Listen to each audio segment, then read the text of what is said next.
Welcome to Dare, the show for startup leaders, innovators, and entrepreneurs who dare to shape the future. Dare is brought to you by the Oregon Entrepreneurs Network, OEN, and Darwaf, the superpower tech team that can make your vision a reality. The Dare podcast is excited to welcome Cindy Anderson to the show. She started Manny's Choice, her company, after being diagnosed with gluten intolerance. And after research, she discovered there are special kinds of wheat. And she's bringing this kind of wheat in a number of products to the US market. And we're excited to have her all the way from Oregon City talking to us today about her company, Manny's Choice. So welcome to the show, Cindy. Thank you. Thank you so much for having me here. Well, it sounds like you're part of the kind of the organic and healthy food revolution, right? Oh, absolutely. Yeah, my bachelor's is in dietetics. And so kind of I've always had the food, health mindset. Since I Mhm. was a kid, I was like, oh, what can I do to get more exercise? And, was always, trying to kind of was drawn towards the healthier lifestyle, even like I said, as a kid. So, yeah, this kind of became a natural path for me. Right. Now, I do have an odd fact to throw in here. I understand your company is named after your dog. It is, yeah, one of my little rescue pups. So, not just because he was like a wonderful little guy, but the story behind that is, like I say, my bachelor's is in dietetics, but I actually ended up in the construction industry for 15 years, and kind of, like many of us, got sidetracked with life. So I have this little rescue pup, Manny, and he started getting really sick and having these horrible seizures. And I'm working with the vets, and we're giving him all this medicine and stuff, and he's just not getting better. Mm. And so something in me just snapped and just said, stop everything, like stop all the medicine and all his food. And I just felt like I needed to just like clean the plate and just feed him everything organic and as clean as possible. And I made it all for him. And so I started doing that. And within a week, he stopped having seizures altogether, 100%. Wow. Yeah. Yeah. And he never had another seizure for over a year. Yeah. And so that was the cue that kind of got my brain reset to kind of, my natural like health ambitions and mindset where it needed to be, after getting sidetracked from, much of life. And then shortly thereafter, I was diagnosed with the severe gluten intolerance and breast cancer. Oh my gosh, I'm so sorry. Yeah, but it was because of what he went through and seeing that dramatic change, literally just from changing his food, made it clear to me what I now needed to go now that I'm fighting cancer. And so that's why it's named after him, because he got my mind back to kind of square one where it needed to be. Yeah.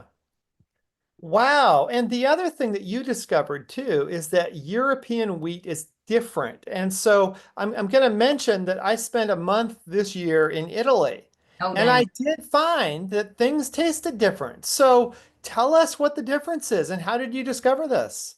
Yeah, well, through a ton of research, obviously, and trial and error with testing like different companies that I did find that said they were Italian and stuff.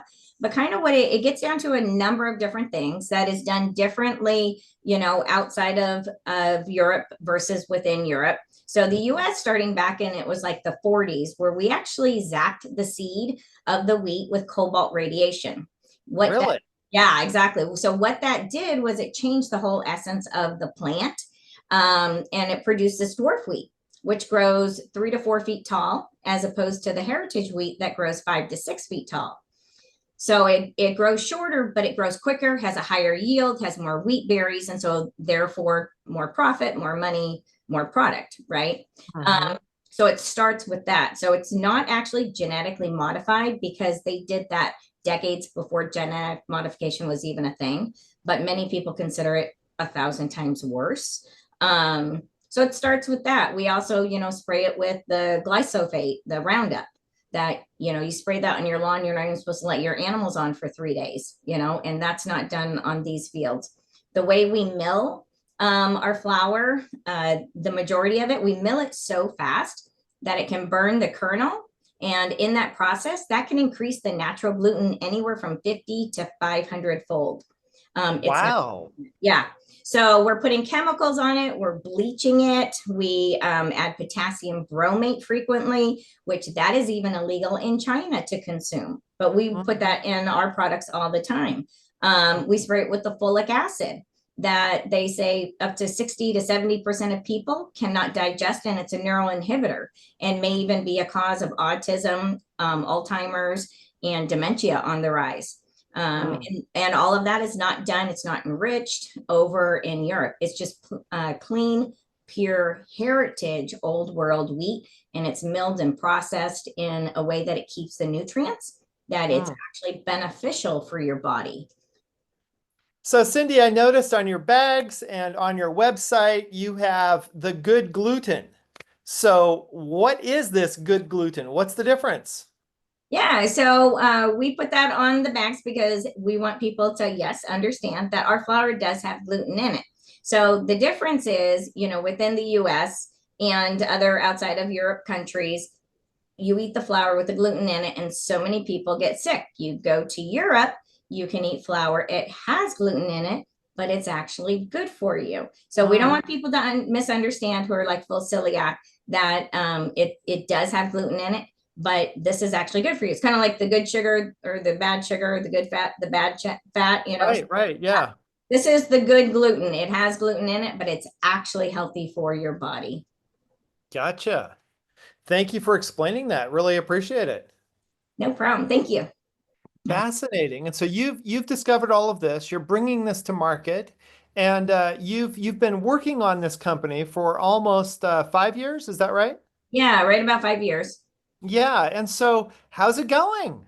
It's going great. Yeah, like I mentioned, I had another company, and so I was only able to do this kind of on the side. And then last year, we've been able to kind of dive in and work on it full time, and it's wonderful. It's exploding, and the reception we're getting from people now that we're getting into wholesale accounts, different grocery stores and stuff. It's been people, a lot of people are like, I know I'm exactly like that. I get sick from everything I eat over here, but I can go to Europe and I can eat everything and with gluten in it and not be sick. So it's great because I think a lot of people are starting to understand this, and so I don't completely have to educate everybody why it's different. And so yeah, it's great. It's exciting, and I love hearing like the reviews and stuff from customers and how it's like changed their lives.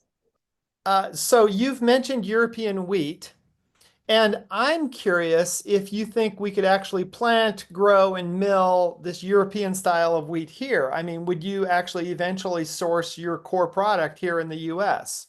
Or is that just a designated for a type of wheat?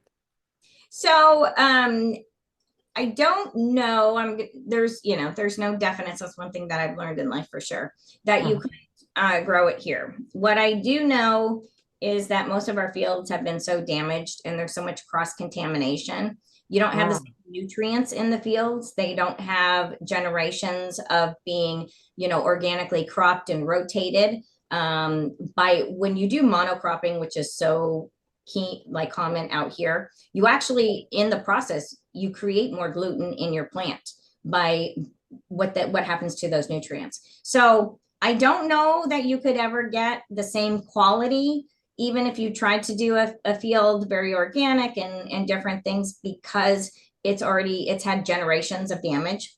But I would never be opposed to considering it, or anytime I find a new local farmer who is trying to do stuff like that, I always buy a bag. I try it out. I get super super sick, like to the point where I almost have to go to the hospital from any wheat that's not outside, not within Europe.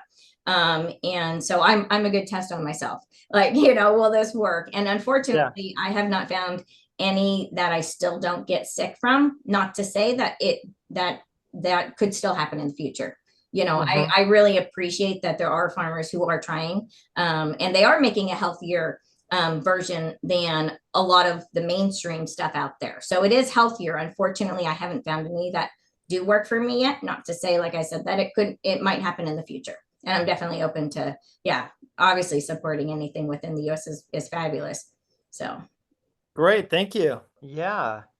So in the world of food, there's, as I said, there's a big surge of healthy eating, of focus on foods that are good for you, on all sorts of attention to detail in food that wasn't the case, say, 30 or 40 years ago.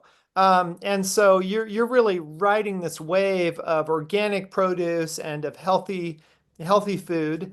And so do you see this continuing in the US economy or around the world? Yeah, I do most definitely. I mean, I think that like everything, there's a place for almost everything, right? Mhm. And I don't think, what our weed or anything like that is going to go away. But there definitely is a trend for, people trying to mill their own flour. And yeah, that people are becoming aware of the European differences and how it affects their bodies. That's a big thing. Not only does it taste better because of all the nutrients in it, but you feel fabulous. Mhm. And thanks to social media and stuff, it's easier for us to become aware of different options. So I, Yeah. yeah, like you said, there's a big push towards organic and cleanness and health within our food now. And so, yeah, I definitely see this becoming, exploding and becoming, definitely national and outside. Actually, we just had an order shipped to Japan today. So, Yeah. and then we had last week we had somebody from Saudi Arabia, say trying to figure out how they could get the shipping costs down. And so yeah, Well, there's so you're going international. oh yeah, we ship pretty much everywhere. I mean, the vast majority of what we ship is US and Canada. Hmm. But yeah, we get orders from all kinds of all around the world. That's very exciting. So now that you're full time on this and you have international customers, what's your next stage of growth going to look like? So right now, in this next year, the main area of growth, it's twofold. Is one to get into more retail grocery store accounts. So we have a huge presence online. You can order everything online, but we're also like in the West Coast here. We're in all 11 Market of Choice stores. They're mostly in Oregon. We're working on getting into a couple of chain stores in California and Washington and Arizona. So that getting within the next 2 years, we want to be all across the U.S. In grocery stores where you can just go in and you can pick it up. So that's one of the focuses. The other focus is to continue to bring baking mixes to market for people. So I don't know if you've noticed, but we have, so we have the 5 pound bag of flour, 2 pound bag of flour. We also have a 30 pound bulk for those home bakers. But Yeah. now we're getting out a lot of baking mixes for people who don't want to bake from scratch. And so, yeah, we have about Right. six. So cookie mixes and other types of pastry mixes, right? Yeah, so right now we have a brownie mix that is fabulous, a pancake waffle mix, a pancake waffle mix with chocolate chips, a sugar cookie mix, a buttery dinner rolls that you won't want to like not eat them as they come out of the oven. They are so good. And then we have a no knead artisan bread that all you do is add water to it. We also have, Wow. yeah, it's super easy and so good. Big, beautiful artisan loaf. And we have sourdough starters too. But yeah, so the next year we want to come out with all your pantry staple items. So we'll have a yellow cake mix, a chocolate cake mix, a pizza dough. So kind of all your go-tos, and now you can get them in the clean, healthy Manny's Choice form with the good gluten in it. So it has gluten, but it's Right, and good gluten. you can get all of those products that Cindy is describing right up there at mannyschoiceflour.com. That's where you go if you're a consumer and you want to get it, or soon you'll have it at your local grocery store. Yeah.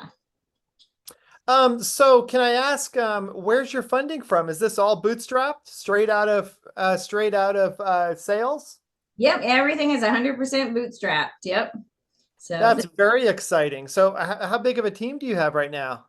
we have a team of about 6 people Okay. working for us right now. Yep. So in different, full-time, part-time capacities. Yeah, it's really great and awesome team of advisors. So helping to make this all happen and get it launched here. Yeah, within the next year or two, we should be, pretty saturating all across the U.S. for sure. That's fantastic.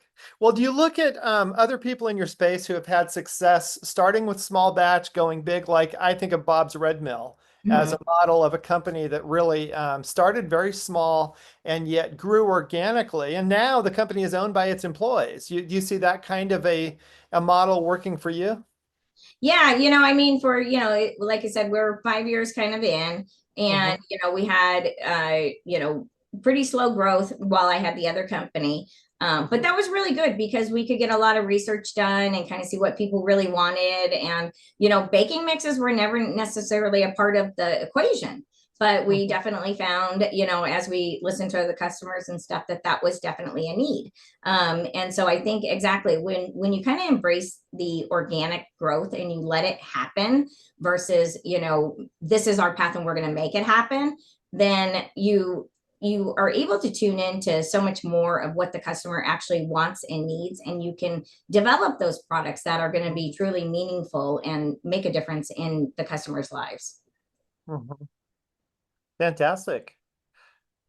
So when you look at the food space in the US, especially, do you see things that should be improved that you want to change?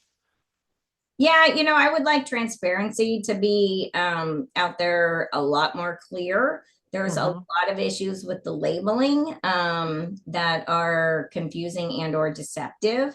Hmm. That's one big area that yeah, I would love to, even be a part of kind of helping to make some of those changes. Great, great. Well, I need to ask you our big question, which is what do you dare to dream, Cindy? I dare to dream that one, this would be international on a very large scale. It would be a household name that people would know that they can trust. And then also, kind of the big dream is to have prepared products. So we're actually testing out with some bakers right now to bring like French bread and some other fully baked products to a couple of test grocery stores, where you don't even have to take the mix home. But here is the French bread, the baguette, whatever it is, that you can just go and pick up and trust that it is actually made with the highest quality ingredients and the European wheat that is going to be good for you. Fantastic. Thank you very, very much, and I Thanks to our guests today for their insights into the entrepreneurial ecosystem. We wish you all the best in your startup journey. The Dare Show is brought to you by the Oregon Entrepreneurs Network and by Darwaf, the superpower tech team that can make your vision a reality. Visit us at oen.org or at darwaf.io. Thanks again for listening. Till next time.